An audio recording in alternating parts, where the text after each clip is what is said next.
Advocate Ullas Babu, തലതിരിഞ്ഞൊരു നിയമനിർമ്മാണത്തിനാണോ Modi സർക്കാർ ഇപ്പോൾ ലക്ഷ്യം വയ്ക്കുന്നത്?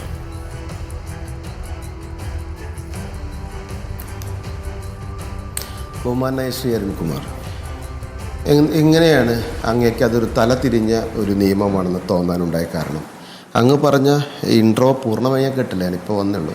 ആ ഇൻട്രോയിൽ പറഞ്ഞ പോലെയുള്ള ആ പാസാക്കലിൻ്റെ ബന്ധവുമായി ബന്ധപ്പെടുന്ന അംഗങ്ങളുടെ എണ്ണത്തിലാണോ, അതോ ഒരു രാജ്യം ഒരു തെരഞ്ഞെടുപ്പ് എന്ന് പറയപ്പെടുന്ന ശൈലിയോട് അങ്ങ് വിയോജിപ്പിക്കുന്നു? ഒന്ന് വ്യക്തമാക്കാമോ? എന്തടിസ്ഥാനത്തിലാണ് തലതിരിഞ്ഞ നിയമം എന്നങ്ങ് പറയാൻ കാരണം? ഒറ്റ കാര്യമേ ഉള്ളൂ. ലോക്സഭയിലെ കാലാവധിയും സംസ്ഥാന നിയമസഭകളുടെ കാലാവധിയും ഒന്നായിരിക്കണമെന്ന് എങ്ങനെയാണ് അങ്ങ് പറയുക?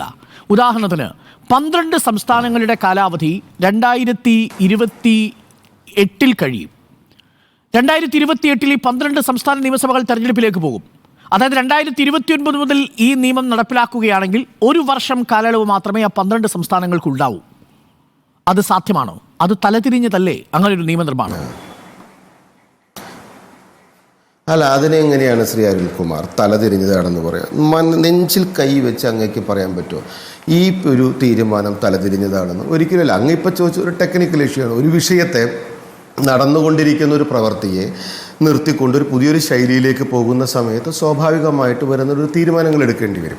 ആ തീരുമാനങ്ങൾ ഏത് തരത്തിൽ വേണമെന്നും എവിടെയൊക്കെ ദോഷകരമാകാത്ത രീതിയിൽ അതിനെ കൈകാര്യം ചെയ്യണമെന്നും ആ തീരുമാനം എടുക്കുന്ന ആളുകൾക്ക് വ്യക്തമായിട്ട് അറിയാമല്ലോ. നമുക്ക് 2020, 2021, 2022, 2023, 24, 25 ഈ 5 കാലഘട്ടങ്ങളും എടുത്തു നോക്കിയാൽ, 5 വർഷങ്ങളും എടുത്തു നോക്കിയാൽ ശ്രീ അരുൺകുമാർ നിങ്ങൾക്ക് മനസ്സിലാക്കാൻ സാധിക്കും. ഡൽഹി, ബീഹാർ 2020, 2021 കേരളം, ബംഗാൾ, തമിഴ്നാട്, ആസാം, 2022 UP, ഗുജറാത്ത്, ഹിമാചൽ പ്രദേശ് അങ്ങനെ പോകുന്നു. 2023 ഛത്തീസ്ഗഡ്, മധ്യപ്രദേശ്, തെലങ്കാന, രാജസ്ഥാൻ അങ്ങനെ പോകുന്നു. 24 വീണ്ടും അഖിലേന്ത്യാ തെരഞ്ഞെടുപ്പ് വരുന്നു. 25 ഇപ്പോൾ ഡൽഹി. ഇങ്ങനെ ഓരോ വർഷവും അത് സ്വാഭാവികമായിട്ട് ചട്ടങ്ങളുടെ ഭാഗമായിട്ട് അതിൻ്റെ പ്രവർത്തനം, മൊത്തം സർക്കാരിൻ്റെ പ്രവർത്തനങ്ങൾ നീക്കുന്നു, തെരഞ്ഞെടുപ്പ് വിജ്ഞാപനങ്ങൾ വരുന്നു, ഇത്യാദി കാര്യങ്ങൾ ഉണ്ടായിരുന്നതിൽ നിന്ന് ഒരു രാജ്യം ഒരു തെരഞ്ഞെടുപ്പ് എന്ന് പറയപ്പെടുന്ന ശൈലിയിലേക്ക് മാറുമ്പോൾ 1956 മുതലുള്ള ചരിത്രം എടുത്തു നോക്കിയാൽ ആളൊന്നുക്ക് 46 പൈസ മാത്രം ചെലവിരുന്ന ഒരു തെരഞ്ഞെടുപ്പിൽ നിന്ന് 6 പൈസ മാത്രം ചെലവായിരുന്ന ഒരു തെരഞ്ഞെടുപ്പിൽ നിന്ന് 46 രൂപയിലേക്ക് തെരഞ്ഞെടുപ്പിൻ്റെ ചെലവുകൾ വർദ്ധിപ്പിക്കുകയൊക്കെ ചെയ്യുമ്പോൾ സ്വാഭാവികമായിട്ടൊരു ഭരണകൂടം വരുന്ന സമയത്ത് പണ്ട് അനുവർത്തിച്ചു പോകുന്നതിൽ നിന്ന് ഗുണകരമായ, രാജ്യത്തിന് ഗുണകരമായ ഒരു തീരുമാനം, ഒരു നയമാറ്റം ഉണ്ടാകുമ്പോൾ അതിന് ടെക്നിക്കാലിറ്റി പറയേണ്ട ഒരു ആവശ്യമില്ല.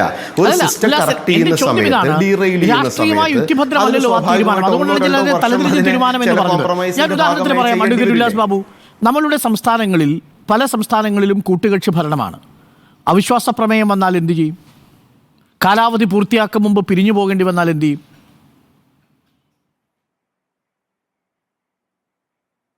നോക്കൂ, നമ്മളൊരു ചട്ടങ്ങൾ ഉണ്ടാക്കുമ്പോൾ, ഒരു നിയമം ഉണ്ടാക്കുമ്പോൾ, ഒരു ചട്ടങ്ങൾ ഉണ്ടാക്കുമ്പോൾ സ്വാഭാവികമായിട്ട് ഇപ്പോൾ ഏതൊരു കാര്യത്തിനെക്കുറിച്ചും ഒരു ബൈലോ ഉണ്ടാക്കുമ്പോൾ കാര്യമാണെങ്കിലും ആ ഒരു വിഷയം ഉണ്ടാക്കുന്ന സമയത്ത് അതിൽ ഉണ്ടാകാൻ പോകുന്ന പോസിറ്റീവായിട്ടുള്ള കാര്യങ്ങളും അതിൽ വരാൻ പോകുന്ന നെഗറ്റീവായിട്ടുള്ള, അതായിക്കോട്ടെ, ഞാൻ മനസ്സിലാക്കുന്നത് ഈ കോവിൻ കമ്മിറ്റിയിൽ തന്നെ റെക്കമെൻഡേഷൻ ഉണ്ട്. 2 വർഷം കഴിയുമ്പോൾ അവിശ്വാസ പ്രമേയം പാസ്സായാൽ 3 വർഷം ബാക്കിയുണ്ടെങ്കിൽ ആ 3 വർഷം എന്നുള്ളത് മാത്രമായിരിക്കും പുതിയ സർക്കാരിന്റെ കാലാവധി എന്നാണ്. അങ്ങനൊരു നിയമനിർമ്മാണം സാധ്യമല്ലെന്നാണ് ഞാൻ നിയമവിദഗ്ധരിൽ നിന്ന് മനസ്സിലാക്കിയത്. ഇനി അത് വന്നാൽ പോലും തിരിച്ചു സംഭവിച്ചാലോ?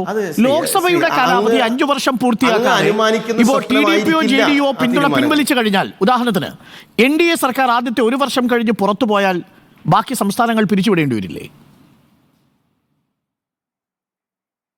പണ്ട് അങ്ങ് 24 ന്യൂസിലെ ജനകീയ കോടതിയിലുള്ള സമയത്ത് അങ്ങ് ഈ കണക്കുകളെ വെച്ച് ഇരിക്കുന്ന സമയത്ത് ചോദ്യം ചെയ്യുമ്പോൾ ഞാൻ അങ്ങയെ ബഹുമാനിക്കുമായിരുന്നു. 8-ൽ നിന്ന് 2 കുറയ്ക്കുന്ന സമയത്ത് കിട്ടുന്ന 6-ൽ നിന്ന് 5 കൂട്ടുമ്പോൾ 11-ൽ നിന്ന് 12 കൂട്ടുമ്പോൾ വരുന്ന 23 ആണോ അങ്ങ് ചോദിക്കുന്നത് എന്ന ശൈലിയിൽ വിടൂ ശ്രീ അരുൺകുമാർജി. അങ്ങോട്ട് ഞാൻ കൃത്യമായി പറയട്ടെ, ഒരു സംവിധാനം ഉണ്ടാക്കുന്ന സമയത്ത്, ഡീറെയിൽ ചെയ്യുന്ന സമയത്ത് ആ സിസ്റ്റത്തിൽ വരാൻ പോകുന്ന പ്രതിസന്ധികൾ എന്തൊക്കെയാണോ, ആ പ്രതിസന്ധികൾക്ക് എങ്ങനെയൊക്കെ പരിഹാരം കാണേണ്ടി വരും, ആ കാര്യം കൃത്യമായി പഠിച്ച് പരിഹാരം ചെയ്യുന്ന സിസ്റ്റം ക്രിയേറ്റ് ചെയ്ത് കൊണ്ടുവരുന്നേ. അത് അതിന്റെ ഘടനകൾ ഓരോന്നും രൂപീകരിക്കപ്പെടും.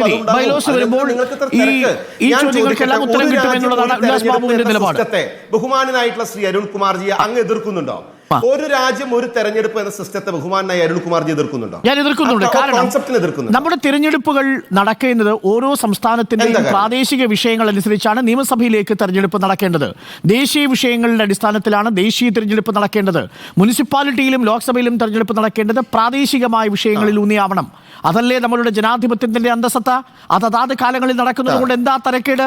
അതിന് 2, 3 അല്ലെങ്കിൽ 10, 20 രൂപ ഒരു വ്യക്തിക്ക് കൂടുതൽ മുടക്കേണ്ടി വരുമെങ്കിൽ ജനാധിപത്യം അതല്ലേ, അപ്പോഴല്ലേ സക്രിയമാവുക?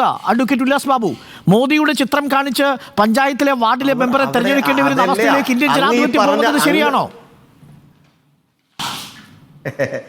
അത് അങ്ങ് ജനങ്ങളെ തെറ്റിദ്ധരിപ്പിക്കുകയാണ്. ഞങ്ങൾ ഒരു സെക്കൻഡ് എനിക്ക് വേണ്ടിയിട്ടൊന്ന് സംസാരം ഒന്ന് നിർത്തി തരണേ. ഞാൻ ചോദിച്ചോട്ടെ, ഒരു മെച്ചുവർഡ് ഡെമോക്രസിയാണ് നമ്മുടെ നാട്ടിൽ. അത് അങ്ങും ഞാനും അംഗീകരിക്കുന്ന ഒരു കാര്യം തന്നെയല്ലേ? 10-70 വർഷമായിട്ട് ഈ പ്രക്രിയകളുടെ ഒരു ഭാഗമായിട്ട് നടന്നു പോകുന്നതിന് സ്ഥലത്ത് കേന്ദ്രത്തിൽ ആര് വരണം, കേരളത്തിൽ മറ്റേ സംസ്ഥാനങ്ങളിൽ ആര് വരണം എന്ന് കൃത്യമായി തീരുമാനിച്ചിരുന്ന ഒരു ജനതയെ ഞാനും അങ്ങും നമ്മുടെ പ്രായം കൊണ്ട് കണ്ടിട്ടുണ്ട്. ഈ കേരളത്തിൽ തന്നെ 19 സീറ്റുകളിൽ കോൺഗ്രസ് ഭരിക്കുമ്പോൾ 2ാം തവണ കമ്മ്യൂണിസ്റ്റ് പാർട്ടി അധികാരത്തിൽ വന്നു നമ്മൾ കണ്ടിട്ടുണ്ട്. ഡൽഹിയിൽ അടക്കമുള്ള സ്ഥലത്ത് BJP പരാജയപ്പെടുമ്പോൾ BJP കേന്ദ്രത്തിൽ വിജയിച്ചു വരുന്നതും അങ്ങ് കണ്ടിട്ടുണ്ട്. രാജ്യത്ത് പഞ്ചായത്തിൽ ആർക്ക് വോട്ട് ചെയ്യണം, നിയമസഭയിൽ ആർക്ക് വോട്ട് ചെയ്യണം, ലോകസഭയിൽ ആർക്ക് വോട്ട് ചെയ്യണം എന്ന ഇത്യാദി കാര്യങ്ങളിൽ വളരെ പക്വമായ തീരുമാനമെടുക്കാൻ പ്രാപ്തിയുള്ള ജനാധിപത്യ വിശ്വാസികളാണെന്നേ അങ്ങ് തന്നെ പറയുന്ന ആ ജനാധിപത്യത്തിൽ ഏറ്റവും കൂടുതൽ ബഹുമാനിക്കപ്പെടുന്ന ജനങ്ങളെ വിശ്വാസത്തിലെടുക്കാത്ത പ്രവൃത്തിയാണ് ബഹുമാനായ ശ്രീ അരുൺകുമാർ അങ്ങ് ചൂണ്ടിക്കാണിക്കുന്നത്. അങ്ങ് ജനങ്ങളെ വിശ്വസിക്കൂ, ജനങ്ങളുടെ തീരുമാനമെടുക്കാനുള്ള കഴിവിനെ അങ്ങ് ചോദ്യം ചെയ്യരുത്. ഈ ഒരു തീരുമാനം ഈ നാടിന്റെ നല്ല രീതിയിലേക്ക് മുന്നോട്ട് പോകുന്നതിന്റെ പ്രവണതയ്ക്ക് നല്ലൊരു